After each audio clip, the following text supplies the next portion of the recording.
Hi, my name is Jaya Drats, and welcome to Bogus Weirdness, a monthly art show that focuses on Winthrop's own avant-garde underground video scene. This is a forum for those producers who wish to create art video, a purge, a circuit breaker, a release from the repressed and formalized rigidity that inundates traditional television viewing. Tonight, the timely and appropriate topic of whether or not the state has the right to censor art is discussed by two experts. At the end of the show, we'll give you the opportunity to call in and respond. Your participation is mandatory. It is time to dispose of reality in the mundane world. It is time to open the intellectual and philosophical recesses of your mind. It is time to concentrate and experience bogus weirdness.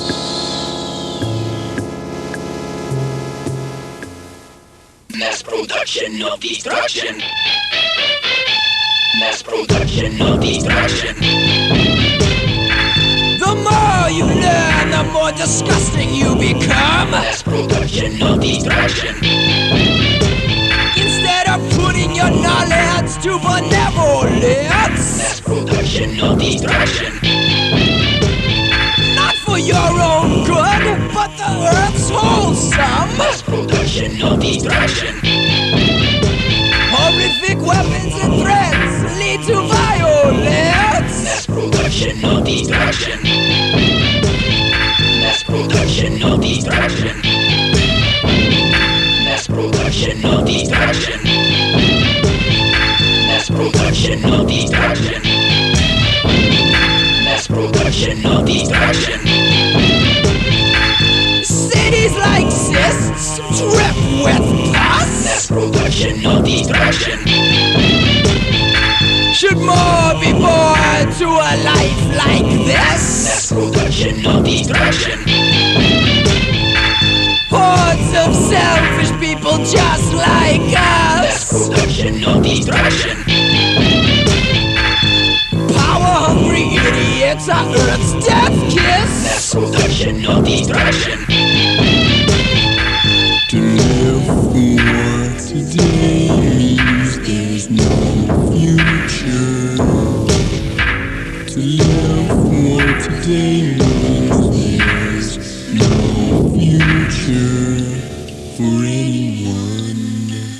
Mass production of destruction. Mass production of destruction. Mass production of destruction. Mass production of destruction.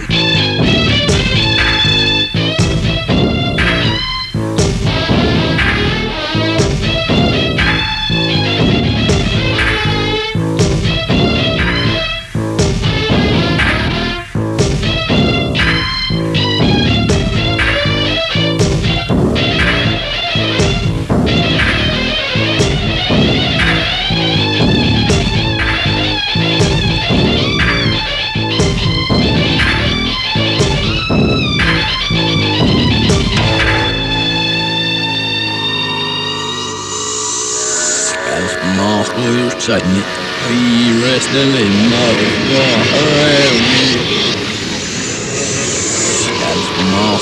Suddenly, we wrestle in motherfucker.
Hello, my name is Stephanie Kate, and welcome to our show.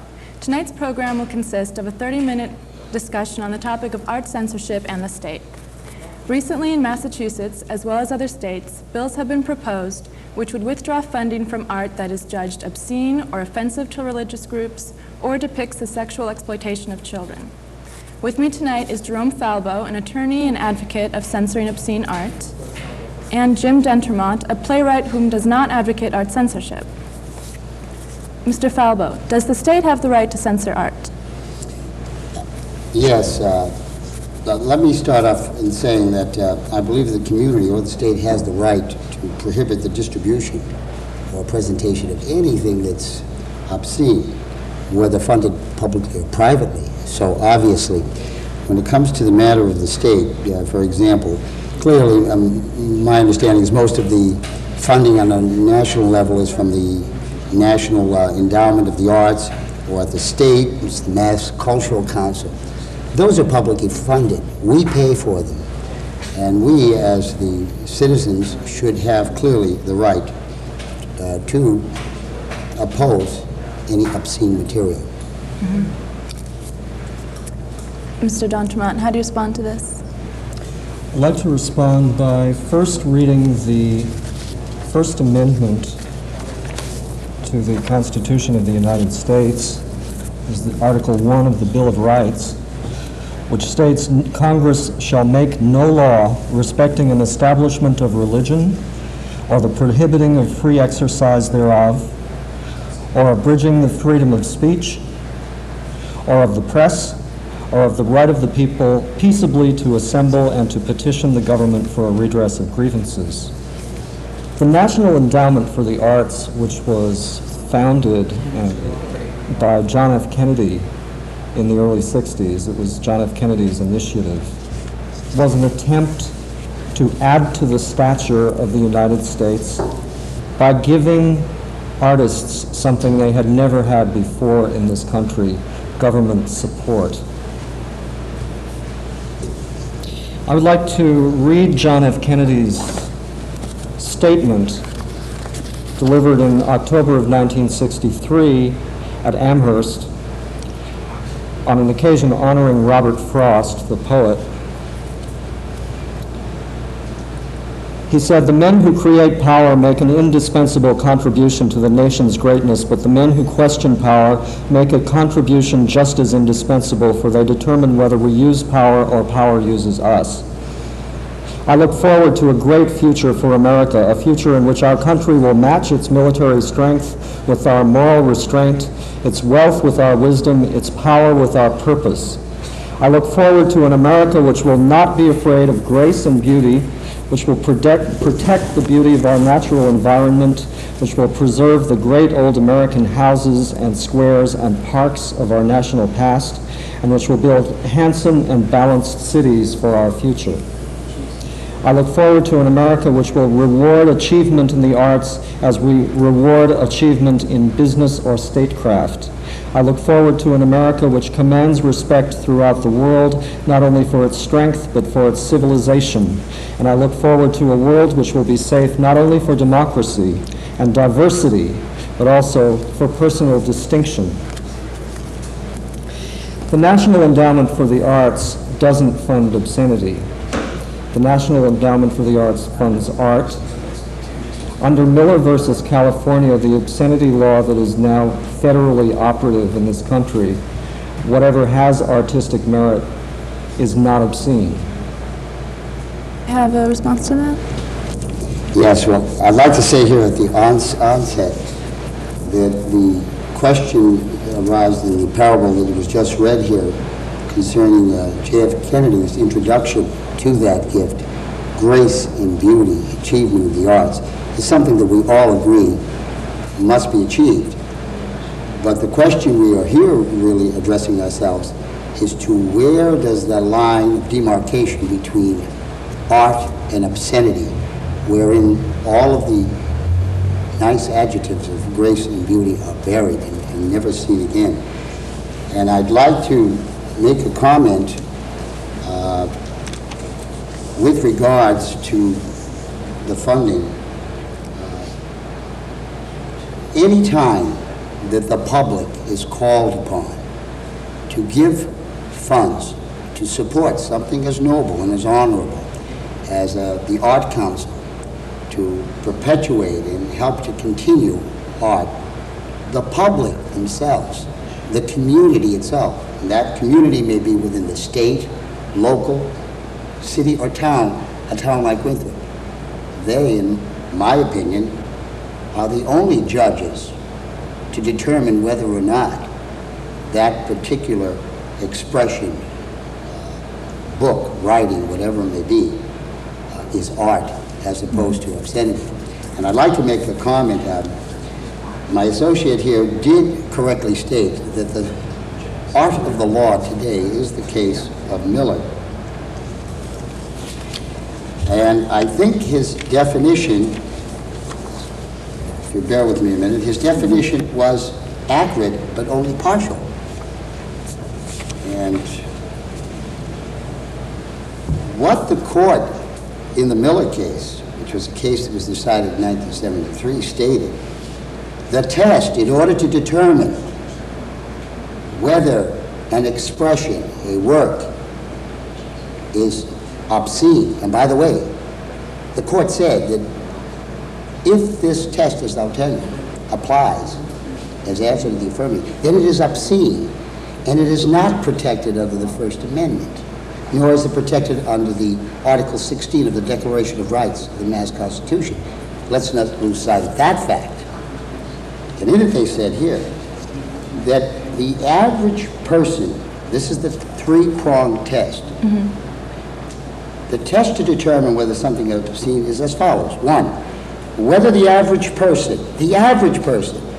not the talented artist, not the talented writer, not the talented sculptor, that's a special interest group. The average person applying contemporary community standards would find that the work, taken as a whole, appeals to the Puritan interest. Puritan interest, obviously, having to do only with sexual arousal and so forth, and having no benefit.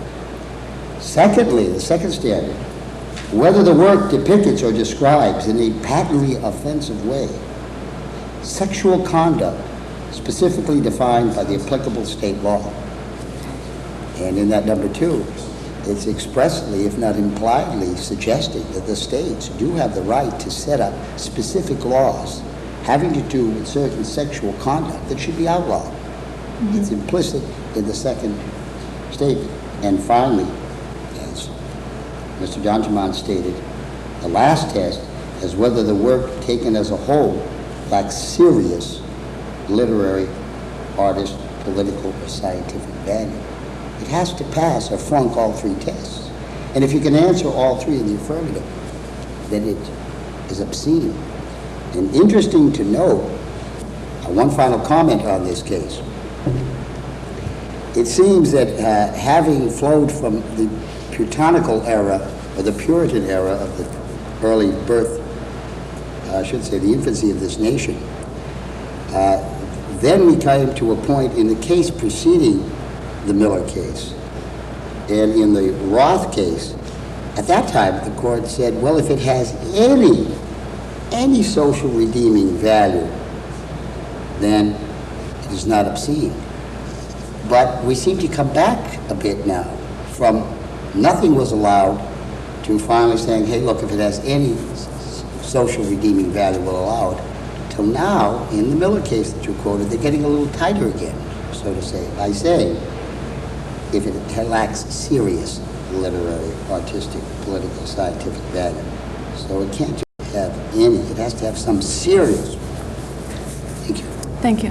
Mr. D'Entremont, can a bureaucratic government organization define obscenity for the people of the state without infringing on First Amendment rights? I believe they cannot. The people who are qualified to judge a work of art are many. There is the average person who has a response that may or may not be informed, and often is not informed, but often is, and often is very intelligent. It would be wrong to imply that the people who want censorship, the people who want to ban certain works, are stupid or unsophisticated, because sometimes they are and sometimes they are not. There are also stupid and unsophisticated artists. However, there has to be a standard of excellence, and it has to be determined by people who have spent years studying the field. And I believe that those people include artists, art critics, in the case of the visual arts, museum curators, art historians, in the case of the literary arts, literary critics and scholars and fellow writers. I don't believe that a standard of excellence can be set by the average person. By the average person, I mean an average cross-section of the community, because many people know nothing about the field. And it's important that when something is rewarded, when something is being given credit for its excellence, then it should be decided by qualified people.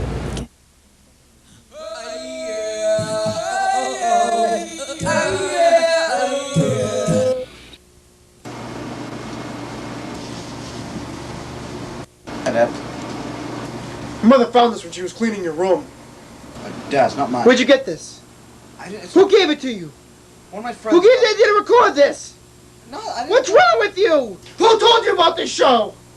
Who gives you the right to watch it? I don't want. Where'd it come from? Dad. Why do you like this stuff? I don't. What's the matter with you? Nothing, Are you Dad. stupid? What kind of taste do you have? Who told you to watch this show? You did, Dad! I wasn't watching you!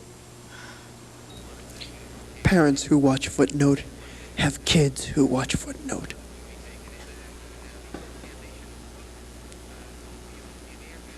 Do American adults have the legal right to see any art, no matter how questionable, they choose? I think I answered the question prior in my earlier discussion, saying simply this. They're the very people, those adults, they're the very people that fit in the so-called contemporary community. And I assume you mean that. You're not talking about a specialist. Right. You're talking about the average citizen. Right.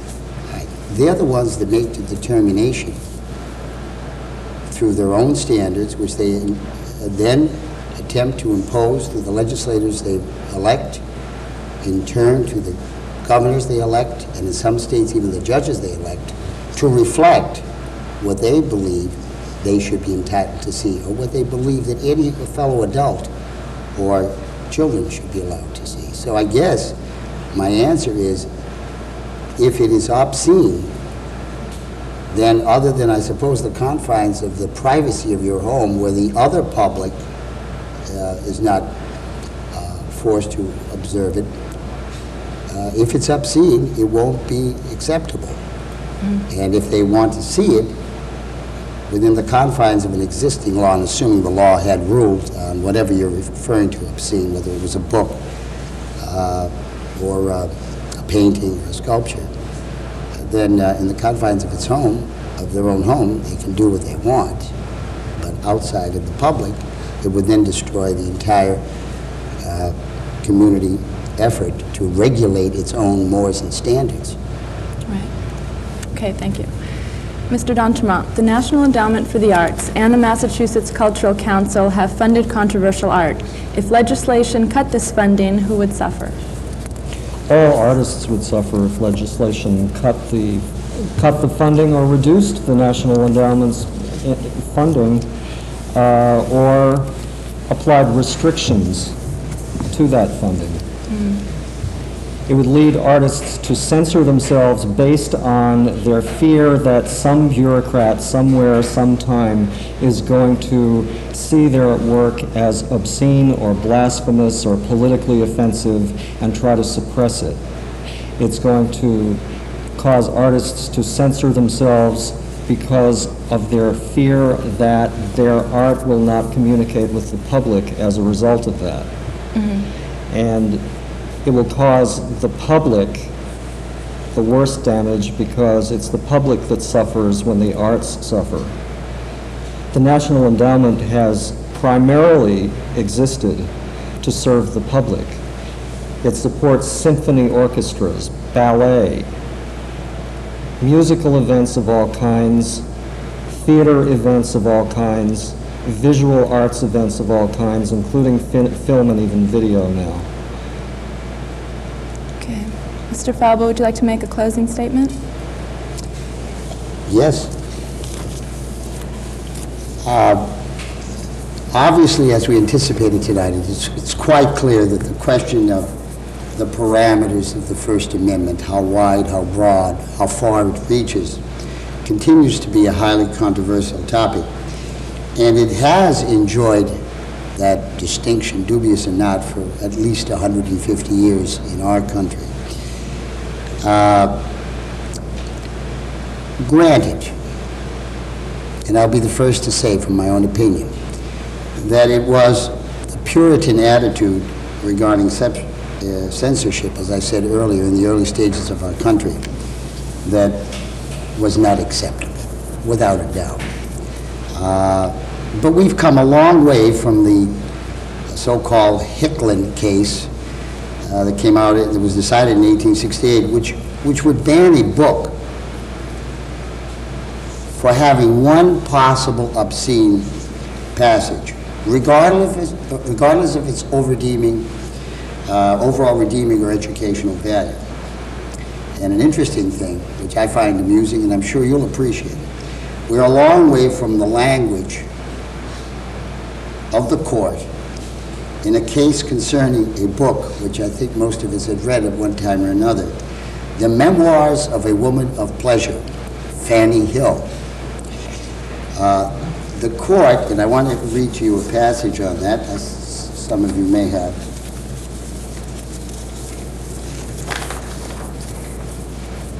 The court in that case, which was decided in 1821, judged the book to be lewd and wicked, whatever that meant. They went on to indict and convict one poor individual by the name of Holmes, who I believe was a distributor in that day. And in so doing that, they were careful to describe Mr. Holmes. They called him a scandalous and evil-disposed person, and contriving, devising, and intending the morals of youth and other good citizens of said Commonwealth to debauch and corrupt and to raise and create in their minds inordinate and lustful desires with force and arms, etc., etc. Knowingly, unlawfully, wickedly, maliciously, and scandalously did utter, publish, and deliver to one A.B. a certain lewd, wicked, scandalous, infamous, and obscene printed book entitled, etc., which said book is so lewd, wicked, and obscene that the same would be offensive to the court and improperly to be placed upon the records thereof. Well, I know we've come a long way, because you'd be interested to note, and some of you may know, that same case, that book survived 140 years, and finally in 1966, the Supreme Court of this United States held the book not to be obscene. And interesting to note, as I said early on, what happened? What changed? The community, the contemporary community during the 145 years were the ones that made the determination. The book was written by the very talented author in 1821. But the community at that time believed it was not in conformity to their standards. I believe we have moved sufficiently away from the Platonic and sometimes ridiculous standards of the past, which we agree were bad. I believe that today's standards, which allow a community the right to determine what is allowable freedom of expression, and even then, there is the built-in safeguard against improper suppression by allowing that community, the contemporary community that I talk about, only the right to determine if it is obscene. Because if the expression, in whatever form it comes, is not offensive, then despite that community or individuals in that community's dislike or opposition, the expression cannot be prohibited or censored. I believe that today there is an adequate balance between allowing the guarantees of the First Amendment and at the same time ensuring minimal public standards and satisfy the community's need to maintain minimal requisites of decency, social responsibility, and citizenship. And my final remark, if I may, I'd like to give thanks to a law student in my office, Deborah Blumenthal, who's a second-year law student at Luna School of Law, for doing the research on this. Some of these cases, she did them for me. Thank you. You're welcome. And Mr. D'Entremont, your final statement? I don't believe in censorship for several reasons. One is that under Miller versus California, it's very hard to know how that law is going to be applied when you ask, first of all, what does obscenity mean? Obscenity means many things to many people. Who is going to define it? What are community standards? Whose community are we talking about? The United States is an aggregate of minority groups. Whose community are we talking about? The Founding Fathers, in framing the Constitution and the Bill of Rights, knew that minority rights needed to be protected. They gave us the right of freedom of expression under the First Amendment. And I believe that if you believe in a right, as I believe in the right given to us by the First Amendment, that you have to also believe in the exercise of that right in ways that are repugnant to you. I wouldn't expect everyone to like or approve of some of the art that is now available. It's perfectly acceptable not to like some of Robert Mapplethorpe's work, or all of Robert Mapplethorpe's work, if you can criticize it as art. It's perfectly all right not to like programs on television that other people do like. We have a very, very diverse national community, and the freedom of expression helps us preserve that diversity, which is one of the things that makes the United States great and makes the United States unique. Censorship can lead us into traps, and it can create incredible absurdities. It was recently suggested to me, and I hope this was a rumor, and I hope this is proven to be a rumor, but I was told that one of the members of one of the right-wing groups that are trying to shut down the Institute of Contemporary Art or ban at least some of the Mapplethorpe show consider a fountain in the public garden that consists of two naked boys, one straddling the other, as possibly obscene. That fountain, that statue, has been there since 1924. It was made by a woman sculptor, Mrs. Ladd. It was there through the heyday of the Watch and Ward Society, the old Yankee moral watchdog agency of Boston and New England, that banned Strange Interlude by Eugene O'Neill, The Little Foxes by Lillian Hellman, all sorts of works of art, theater, and dance. Do we want the Watch and Ward Society to come back? Is what's happening? And if so, are we going to begin to look at things that the Watch and Ward Society had no problem with? In Andover, and this is a fact, a citizens group is trying to remove an encyclopedia from an area where children would have access to it, because there are anatomical drawings in the encyclopedia. There are anatomical drawings in every encyclopedia that I've ever seen. Any reputable encyclopedia would have them, and if we're going to be that narrow, I really fear for the future of this country.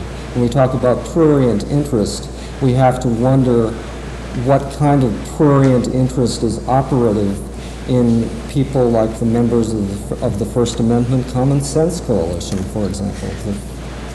I should say, Alliance.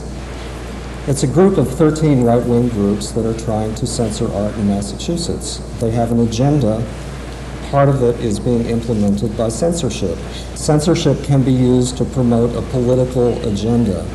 It can be used to promote a religious agenda. We have diversity of religion in this country. We have the freedom to disagree in this country, and let's preserve it. Okay, thank you, Jerome Falbo and Jim D'Entremont, for joining us this evening. Thank you very much. That wraps up our show. Thanks for watching us, and have a good night.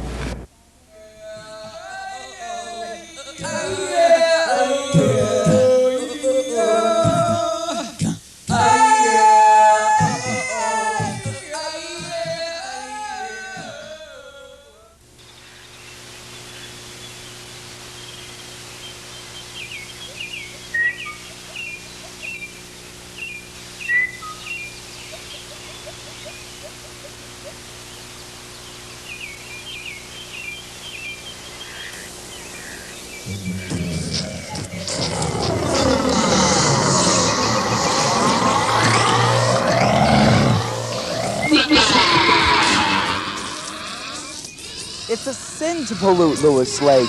Did you know there are over 30 different species of birds that come to visit and inhabit Winthrop's only lake? Not to mention a varied assortment of reptiles, fish, insects, amphibians, and 5 mammal species. You know, it really bothers me to see a handsome young man walking his dog along the side of the lake only to find rusty shopping carts and old rubber tires. You know, when you pollute Lewis Lake, you're not only hurting your environment,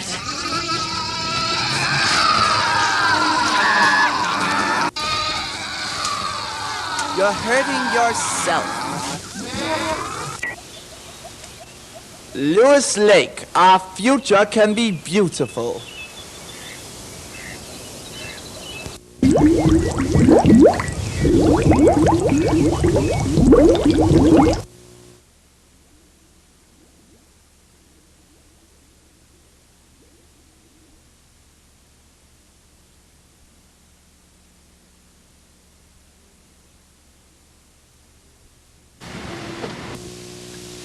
Now, Bogus Weirdness will terminate. Next month's show will include the epic film Last of the Wild and a video of nothing. Until next time, keep your eyes open and look around.